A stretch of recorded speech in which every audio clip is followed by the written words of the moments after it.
रामपुर में दो घनिष्ठ मित्र रहते थे, राजू और अमित। बचपन से साथ पढ़े, खेले और बड़े हुए। उनकी दोस्ती मिसाल थी।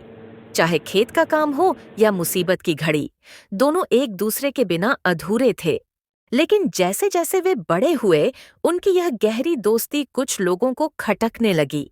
गांव के कुछ लोग, खासकर पंडित हरिराम और लाला सुदर्शन, जिनका गांव में दबदबा था, राजू अमित की लोकप्रियता से जलने लगे। उन्हें डर था कि अगर ये दोनों ऐसे ही साथ रहे तो एक दिन गांव की पंचायत पर भी इन्हीं का प्रभाव होगा। राजू के खिलाफ अमित के कान भरे गए कि वह अकेले पंचायत सदस्य बनना चाहता है, जबकि राजू को बताया गया कि अमित उसके पीठ पीछे लोगों से उसकी बुराई करता है। धीरे धीरे शक का बीज बोया गया और विश्वास की दीवार दरकने लगी। राजू और अमित के बीच बातों में तल्खी आने लगी। छोटी छोटी बातों पर तकरार होती और धीरे धीरे दोनों ने बोलचाल बंद कर दी। गांव में लोगों ने कहना शुरू कर दिया, देखो, इतनी गहरी दोस्ती भी ज्यादा दिन नहीं चली। हरिराम और सुदर्शन ने चैन की सांस ली। लेकिन एक दिन गांव में बड़ा हादसा हो गया। बारिश के कारण नदी उफान पर थी और अमित का छोटा भाई नदी में बह गया। गांव वाले डर के मारे कुछ नहीं कर पा रहे थे। तभी राजू, जिसे अब अमित से कोई मतलब नहीं था, दौड़ता हुआ आया और बिना सोचे नदी में कूद पड़ा।